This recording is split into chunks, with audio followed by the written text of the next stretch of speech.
YouTube world. Mac Daddy 191181 here with the Shade Tree Survivalist.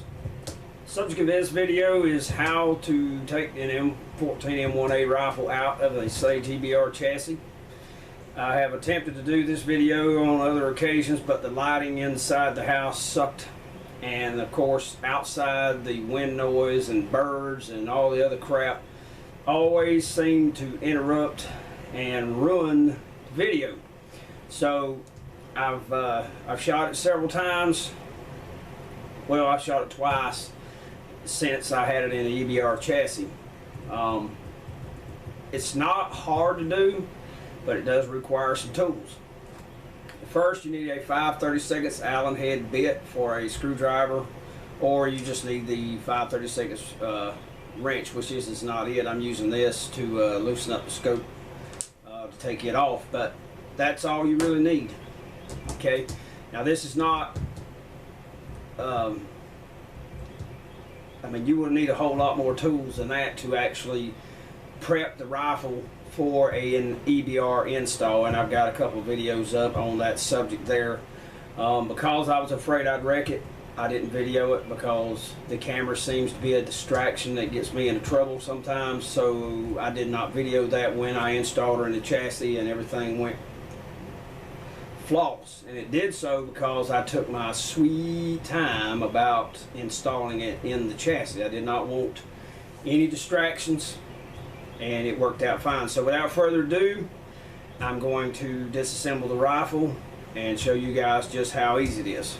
First step, of course, make sure the rifle is unloaded. There is not a cartridge or a loaded magazine or anything. The bolt is locked back and it is empty. So that's the first damn thing. With any firearm that you're going to be messing with, you definitely want to make sure it is unloaded. First thing in this particular case is take the strap off and lay it out of the way. Second thing, of course, you want to release that bolt, let it slide back forward, put your safety on. Okay. Next thing we're going to do is just take the scope off, and what we're going to do is just to loosen up the rings.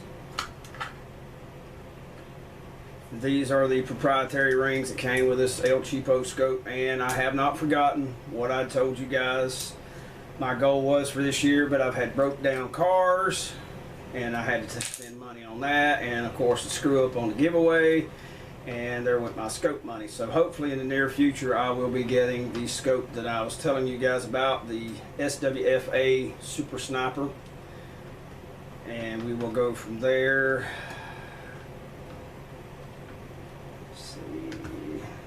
Rings, this damn thing should be coming off of there.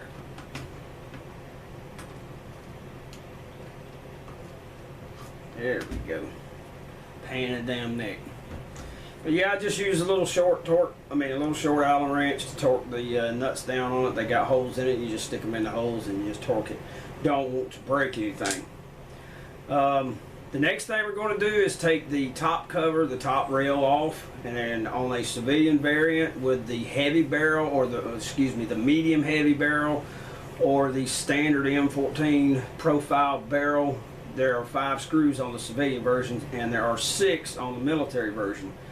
And I'm not exactly sure if you could actually get the 6 screw upper. But basically all you do is you go around taking them out. And yes, I torqued the P-whacking out of them when I put it in.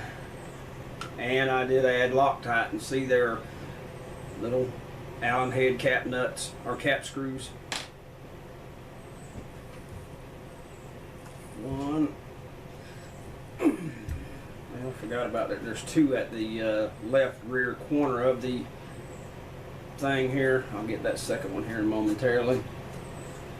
Now these, you don't want to lose these out in the woods. Therefore you want to put Loctite on. You can see it a little bit on the threads.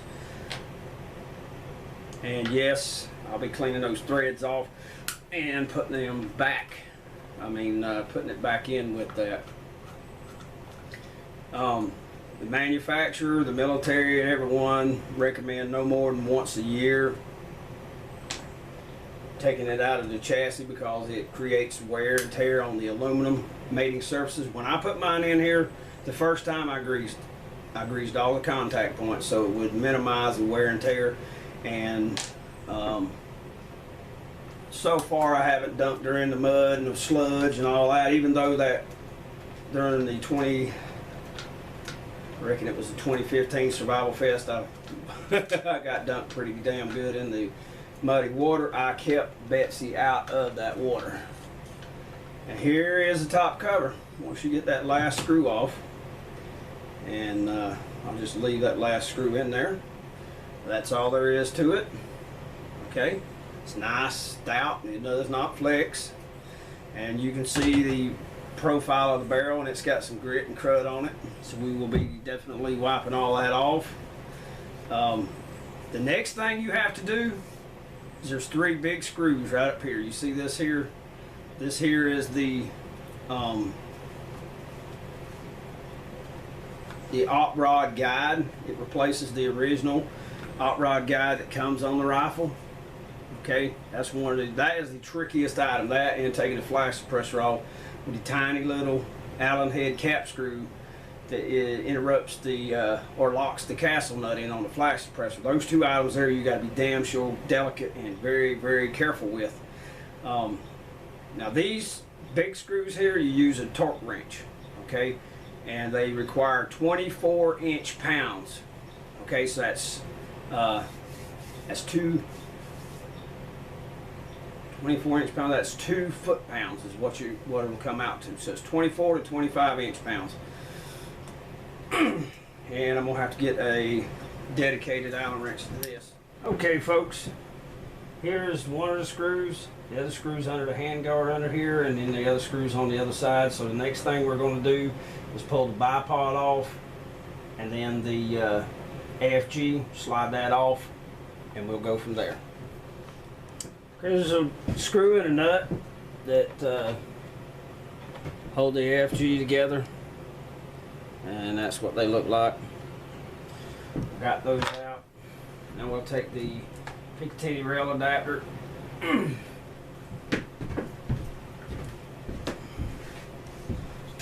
That's the thing, you add crap to your rifle, you gotta take it off to do certain chores. God, I tightened the piggy whacking out of that thing. It's one thing about the Black Hawk Picatinny rail adapter for a bipod. I do not like the little thumb screw. It just doesn't have much on it to grab.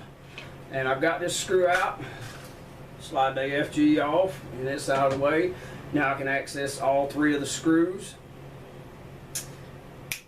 And I just, okay, 5/32 Allen wrench. This is one of the multi ones I keep around.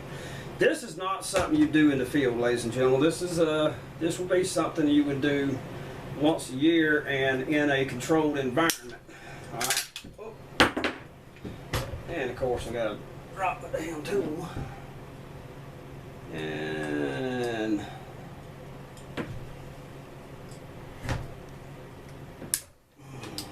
yes, they have Loctite in them.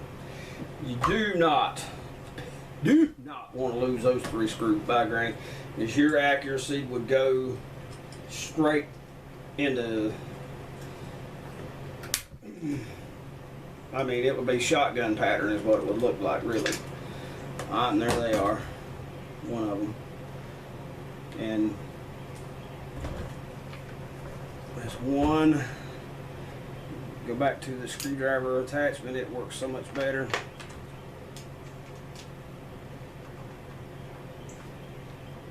Two. And finally down here in the center, which is covered by the AFG, number 3. Right in the center of the bottom Picatinny rail. If these bits were magnetic bits, it'd be so much nicer. And number 3. They were in there really good and really tight. Now when I put these back, I'll be using a torque wrench, and I will torque them 3 or 4 times, round and around. After I shoot it and get it good and hot, I'll go back and torque them again, because make damn sure, which actually I wouldn't, because they got Loctite on these. We use them at work, because of the heat. When they go in cold, and as they heat up, they'll stretch and expand. And if you don't go back and re-torque them, the damn filters will blow out and leak like crazy. So the last thing to do in order to get the barreled action out of the chassis is to take the trigger guard, or the trigger group, out. Now, in order to do it on an M1A, it has to be cocked. So you want to run it back, make sure the hammer's cocked, put the safety on, and I'll turn it upside down.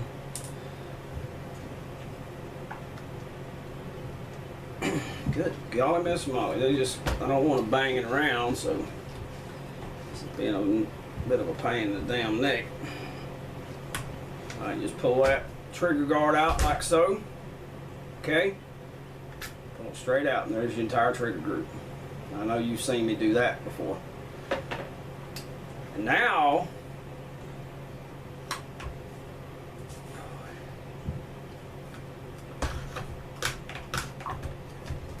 take it right out. There you go, and you can see it's got some fuzz and all on it, but that is the rifle. Okay, and if I replace the op rod guide right here with the original, I can take it and put it right back in the freaking original stock system. So now that we have it apart, I'm gonna wipe everything down and clean it up, and then I'll show you guys more about how it works after I have completed that. Okay, looky. Thought better of it. I said, well, I need to show you guys the unique features and characteristics of the rifle before I disassemble it. Okay, so let's go back up here to the front. Okay, you can see the flash suppressor, the front sight, and so forth, the barrel, and then the gas system. Okay, you can see that the screw here, this is the gas port, the valve that you can turn on and off to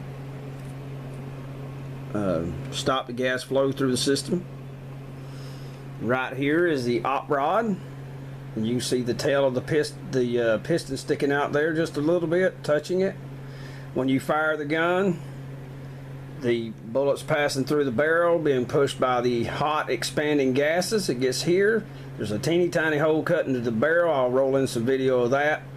Goes down through that valve if it's on, fills the piston, drives the piston to the rear, which pushes the op rod to the rear. This is the op rod guide. This is what makes it such an accurate system when it is in the Sage chassis, regardless of the weight. And this is the op rod. Okay, and it goes back here. This is your charging handle. There's the bolt. So you fire the rifle, the piston pushes the op rod to the rear. You can see that. It has about, I think they say it's 3/8 inch of dwell time. So the rod actually moves 3/8 of an inch before it works on the bolt. The bolt is unlocked, it rotates up and out of the way, and is pushed, and it continues on to the rear. And as long as it functions correctly, it'll go far enough all the way to the rear of the receiver back here, which clears the magazine, ejects the spent cartridge case out of the rifle. Then it continues, or it comes back to the front, stripping off the next cartridge, jumping it up in the throat of the barrel into the chamber, comes all the way back to the front, and then relocks. Here is the main spring that does everything. This is the op rod spring right here. Okay, and then inside of it you can see the op rod spring guide. That is the Sadlac National Match one, and it is designed specifically for this rifle, and it is awesome. Okay, so there's a close-up of the system, and this tube here, and that's what it is hollow. That spring goes all the way up to it, to right in here, and that op rod, the op rod spring guide, it stops in here, and I'll show you a close-up of that in a moment.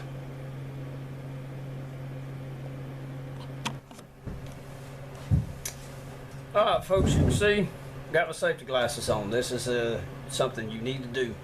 Damn it, I forgot my gloves. Okay, got me some gloves. These are not the natural gloves. You'll probably rot all the pieces, but this is what I've got out here in the shop at this time. How do you disassemble the rifle from this point? I'll have to clean it up. Okay, first things first, you want to lay it over on its back. Okay, set it up just like that. And what you're going to do at this point is you're going to disassemble the operating spring guide here. You got to take it out. Okay, and get that white glove out there. Maybe you can actually see this, but there's this pin right here, right, that holds that in. You got to relieve that pressure, push that pin out of the way, and it'll release that, and then you pull it up and out. Now this here is a recoil buffer, and I wanted to try it out, and I've only got maybe 200 rounds through it since I put that in there, but it's holding up, and they say it helps with the shock. You know, over time it'll save your rifle. I've got one in my 1911 also, so there you go. But anywho, what you do is you push the op rod spring guide this way, and it's not a whole lot of pressure. Let me see. There's a little tiny skinny screwdriver bit, and this will help out push that pin out of there. But you relieve that pressure, push that pin out of the way, then you just gently rock it up and out and maintain control of that baby, because you got some serious pressure under there. I mean, not super bad, but just pull that baby out of there. Okay, then you can separate the spring from the spring guide, and that's the Satellite National Max spring guide. That is worth every damn penny. It's one solid piece of metal that has been machined like that and then heat treated. Very, very good. I mean, it smooths out the action big time. I'll wipe it off. I'll show you guys a better close-up of it. And I wish I'd have thought, get a couple more grease rags so I don't get this crap all over my little impromptu. Next thing you got to do is take the op rod and the bolt system out of the rifle. And what you're doing is you got a takedown notch right back here on the receiver. See that notch is cut in there? Not the round one here at the very back, but the little notch right under the rear sight knob. You move it all the way to the rear until that tab that's in there lines up with that notch, and what you're going to do is push up and pull out at the same time. And it's been a while since I disassembled her. Let's hope she doesn't make me look bad on video. There we go. There you go. It finally popped out. You're pushing this way and pulling up this way at the same time, so you're going in two directions. But once you've got it, detract, what they call that. Just pull it on to the rear, and the op rod comes right out. That's what the op rod looks like. And like I said, it's a hollow tube, and it's got a hole at the other end. You can see that tiny little bitty hole. And if I put my glove behind it, you can see the white through it. Okay, and that gets rid of water and so forth. But you want to definitely clean that up, and you always grease this here, the inside of it, and especially right in here. That's what that looks like. We'll set that to the side. Now the bolt. Just pull it forward, rotating it out, and that's the bolt system. Nothing to it. And that roller there, you definitely want to grease the P-whacking out of it, as well as the firing pin tail and the locking lugs. And you can see that grease is pretty old. I can't remember the last time I actually disassembled. It was sometime last year, so it's been probably about a year. So we're gonna really clean it thoroughly, put it back together, and that is it. I think I've shown you guys how I do this before. I'm not sure if I've ever shown it on video or not, but how do you clean all that crap off your spring? Because this thing, you are supposed to embed grease all the way down it, as well as the spring guide itself. You want to make sure it's greased. Cuts down on the friction and prevents wear and the spring from flattening out and all that. All you got to do is you push a patch through it at an angle like that. Alright, and then you pull the ends together. You see if I can do it one-handed here. with the camera going. And then you do it all the way up here at the very last coil, but as you do, when you do it, you just start rotating it, turning it. And it's pushing that grease ahead of it. Now you need to do this at least twice to get all the old bad grease off of there. And I took my darn gloves off a while ago, so I'm just using a grease rag to hold this thing. You just keep turning it and turning it and turning it, and I don't know if the camera can see down in there, but the crud is pushing the crud along with it, because you want to pull it together so it's tied around the coil of the spring. God, if I could ever learn how to do this, it's worse than shaving. But it's pushing that crap off of there. You get all the dirt and crap, and it's pushing it off there.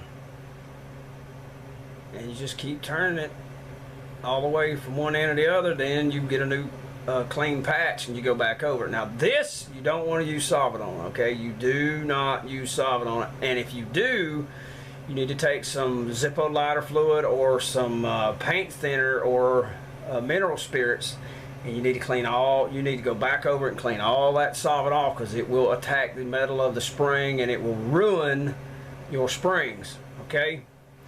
And that's some of the older style solvents and so forth that have a lot of different things in them that's just not conducive to the health of your spring. But anywho, without boring you details further, that's how you do it, and that's what you'll get. All that grease and crap, it just pushes it right off, wipes it clean, gets any dirt and crud, just gets all that crap right out of there. To clean in, I've already wiped the outside of it off. You can see it. This is the op rod. Alright, this is what I suppose it connects the action of the piston to the bolt, okay? But anywho, I've already wiped the exterior off. In order to clean this, you just use a patch with some solvent and a rod. No big deal. Okay, ladies and gentlemen, because the bolt system on these things can hurt you really bad, unless you have the proper bolt disassembly tool for the M1A, M1 Garand, M1A, M14 systems, you do not want to try to take this apart unless you are very, very careful. I'm not even going to attempt to try to do so, which one of my next purchases will be the tool to disassemble this safely. What I use is I soak it down. Well, I wipe everything down. I don't use solvent on it because I can't access the springs. And then I take this little air tool and I blow out all the little recesses. Now this needle here is what you'd inflate a basketball or football with, okay? And you do not want to stick this to your skin and pull the damn thing, because it could kill you. It pump air right into your blood, right through the skin.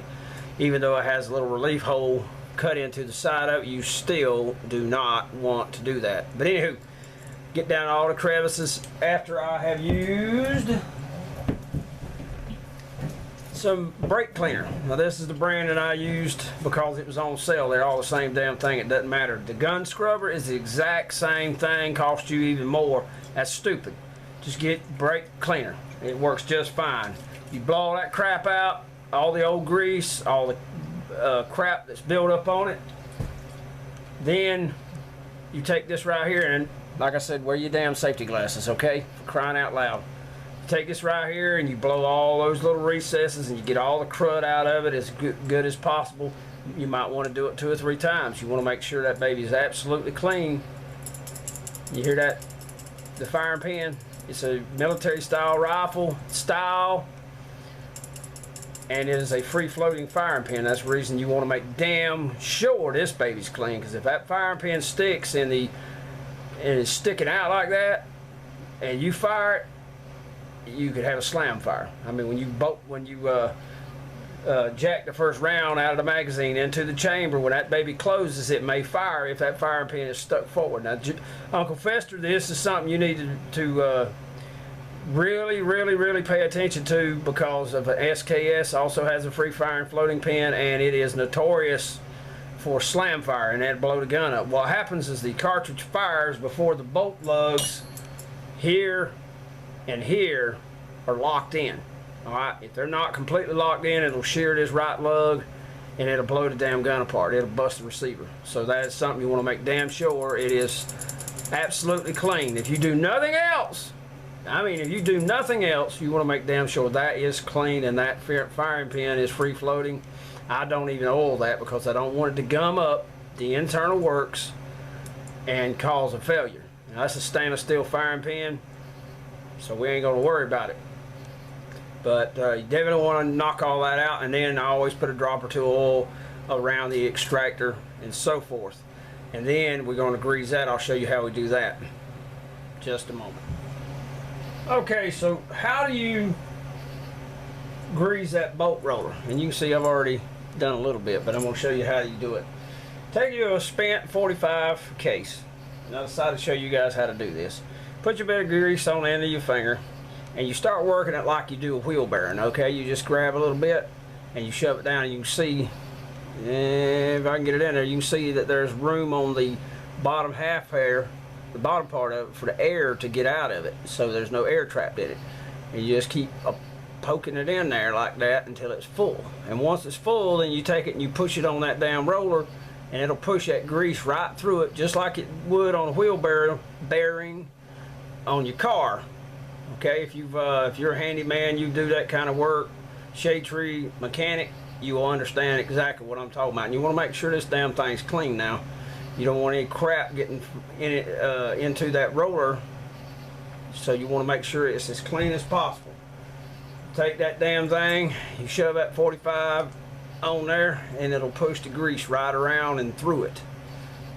And then you just wipe that excess off. Let's see if I can get my finger up here. You wipe that excess off. You push it right back in there, and you put it in a Ziploc bag or whatever the case may be. And there you go. Nothing to it, sirs and ma'ams. But a 45 caliber cartridge case will, 45 ACP or 45 caliber cartridge case will work perfect. 40 cal is too small. And there you go. Now, what can you do with the rest of that excess grease? All those shiny spots, like around the lock and lug here on front and back, you want to make sure that's greased. All right, that's a wear indicator, and that's doesn't matter what your rifle is. It'll, when the coating is starting to wear off, that is where the highest wear is at, and you definitely want to grease it versus just putting oil on it. Because oil will dry out and it will run, and grease will not. And of course you want to wipe all that excess off, and I'll do that here when I'm done, but I got grease all over my fingers, so I'll keep yakking. And there's a small lug at the rear. It's more of a guide, and all the way down the bottom, just rub it in. One on that side, and then the tail of the firing pin. And then the rear hood right here, you want it greased also, because that's where it goes under the rear of the receiver. Alright, got that squared away, set it down, and we'll move on. Alright, ladies and gentlemen, I got the barrel clean, the chamber clean, wiped down the outside of it, got all the crap off of it. I blew out all the little holes up here on the op rod guide, and the threads and all with compressed air. I already did the same thing with the bolt. I've added the first little bit of grease to it and greased the roller. Now we're going to reassemble it, and we're going to grease it. And like I said, if you have a semi-automatic weapon of any kind, you just look in there for the shiny spots where the coating, whatever type of coating the rifle or handgun has, just look for the wear spots, the real shiny spots, and just dab grease onto there. You don't have to go overboard with it like I do sometimes. But anyway, I'm going to reassemble it. And the first thing would be to put the bolt back into the track. So before I do that, let me take some of this grease. Oh my goodness, I just grabbed the damn dirty one. Throw that bastard away, and that one there.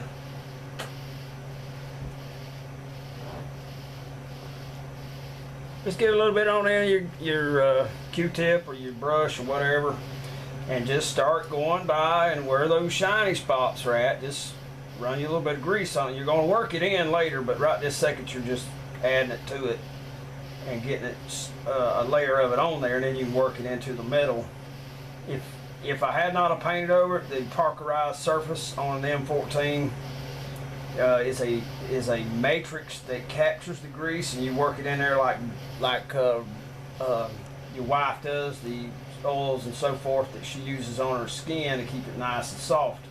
Same principle applies with the parkerized surface, because it's an open matrix and it's designed to capture that grease. If you rub it in, and it'll come out feeling like butter. I mean, it'll be, well, not like butter, it'll be real smooth, and it won't be greasy to the hand, but you got to do it, you got to rub it in there. Now that's something I didn't know, and I'd always used oil on it. I didn't know you're supposed to rub grease down into it and so forth.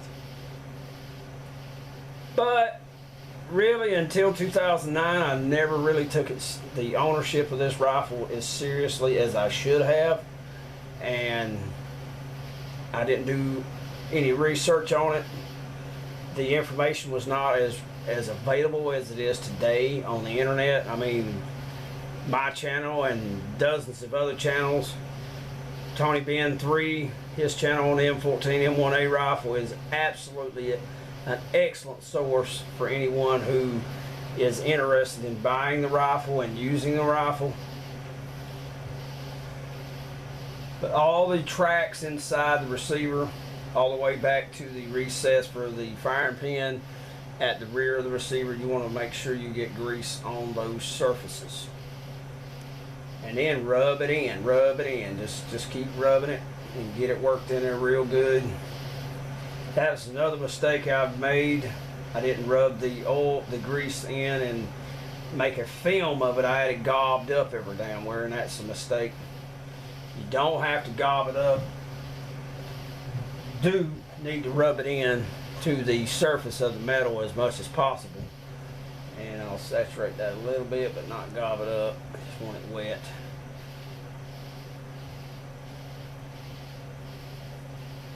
Then you just rub it into that metal. Anywhere that bolt rides, you want to make sure it has a little bit of a layer of grease, because that grease will not run. It will not evaporate very quickly. It will over time. Like the national rifle, I mean the national champions that shoot the M1A, M14 rifle in competition, they only clean their rifle every 500 rounds or so, and about once a year do they take it out of the chassis or out of the stock system, if they even do that. But I'll leave a little bit of extra, because this thing's going to do more sitting than it's going to do shooting, damn it. Even with the reloading setup and all, I just, oh my God, all the other crap that's going on in my life, it's just hard to really find the time to do as much reloading. And with that, I want to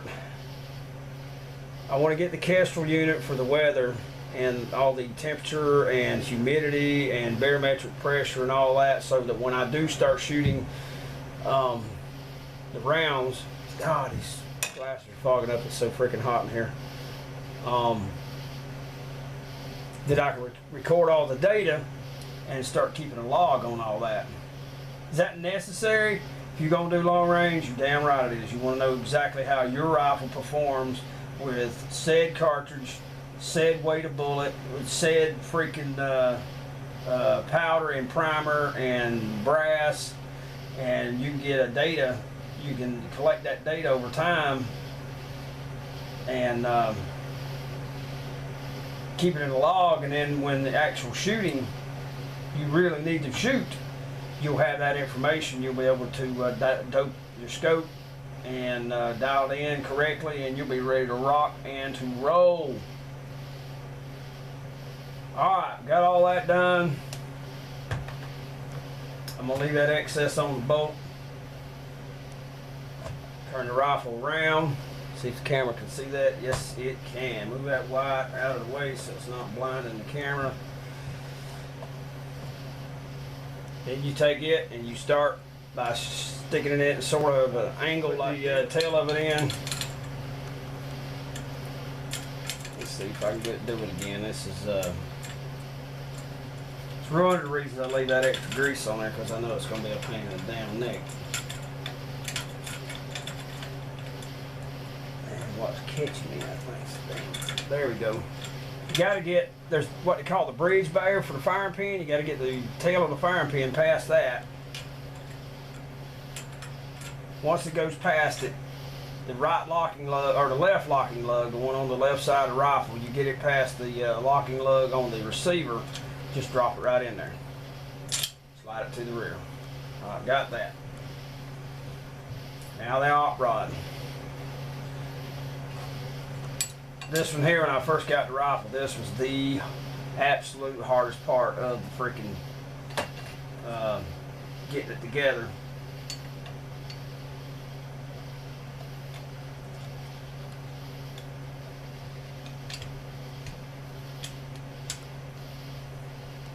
And you basically letting that hollowed out spot, the camming surface, just you push it over on the roller. It doesn't snap in, it just glides in there, and it's just a ball and socket basically. You get that thing lined up with the takedown notch, and that's it. It's done. Alright. Before I go any further, I want to add just a little bit of grease to the op rod. Alright, I got to interrupt the head stop for a little bit. Kimmo was on her way home early tonight from work, and I went and made her some coffee. Got us some coffee started. Now, next thing you got to do to put it back together is to put the operating rod spring and spring guide back in. All you got to do is you put the spring onto the op rod guide, and I almost screwed the pooch on that one. I put the buffer back on there and let it slide down. Then you take your op rod spring, you stick it into the hollow part of the op rod itself. And again, wear your safety glasses, folks. And you want to see if I can get the camera. Yeah, it looks like it'll pick it up. And you want to slide that baby back.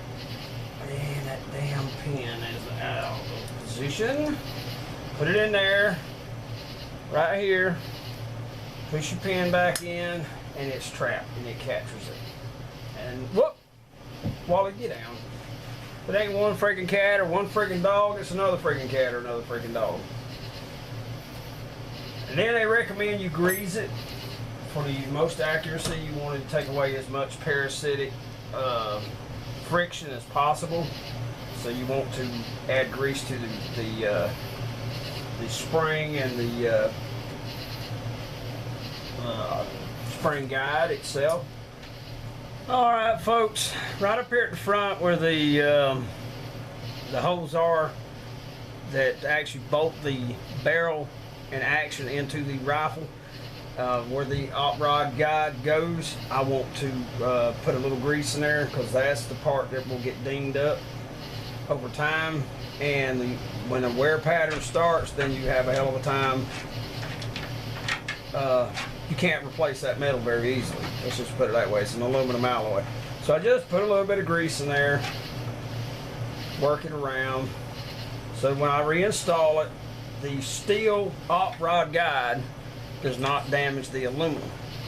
And then back here at the back where the trigger mechanism and all goes in, just a little bit on the sidewalls, just enough to keep it from dinging it up when I reinstall the trigger group. And again, you don't really want it gobbed up, but you do want it to protect the aluminum to keep it from getting dinged up and skin up. Alright, that's done. I'll set it up here so you can see me do it. And I think move it a little closer to the camera. Yeah, you guys can see that pretty much. Alright. And all you got to do is just set it straight, square, straight back down in there.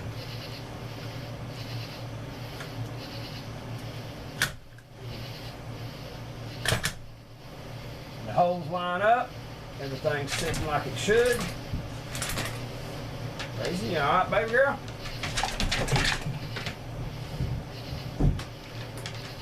Let's see. This is high strength. This is, we want the medium strength, not the high strength. All right, after it became a real pain in the neck, I finally got it squared away. But you want that 2, from 0 to 2, that's your 2-pound foot, all right, which equals 24 inch-pounds, all right, and you want to torque, insert the screws with the Loctite on it, and then torque them all in sequence, starting with the bottom, then the left, then the right, and then work your way back around, mate, before it dries, because you only got 5 minutes before it dries, so let's do that. All right, we got them in. We've got the blue thread locker on it. Each of them, got them good and well.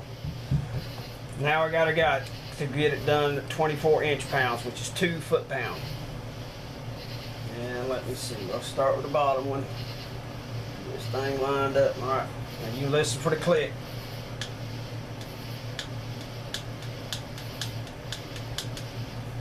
Doesn't take much.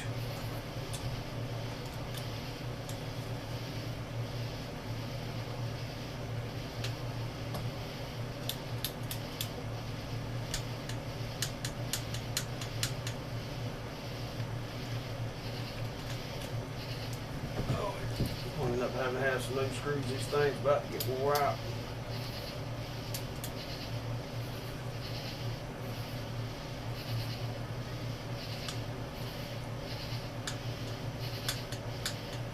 Hear that? That's telling you it's 2 foot-pound. You want to go back over them at least once. Make sure that as you drew one, it didn't pull the other one out of whack.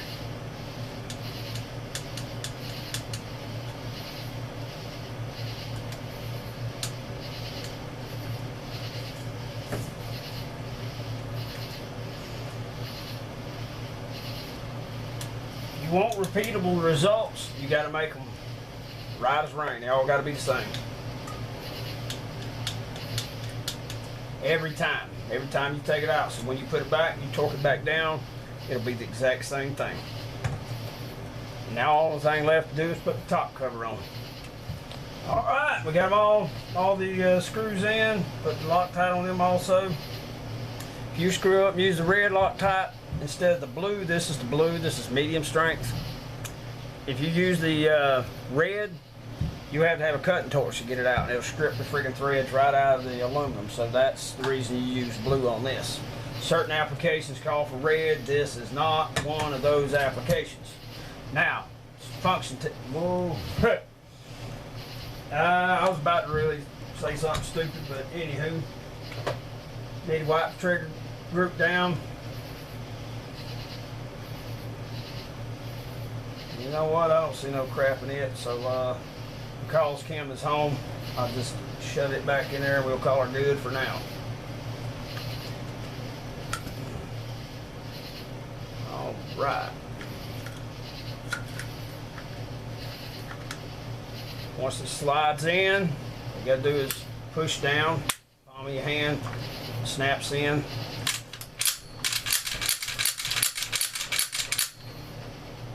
Take the safety off.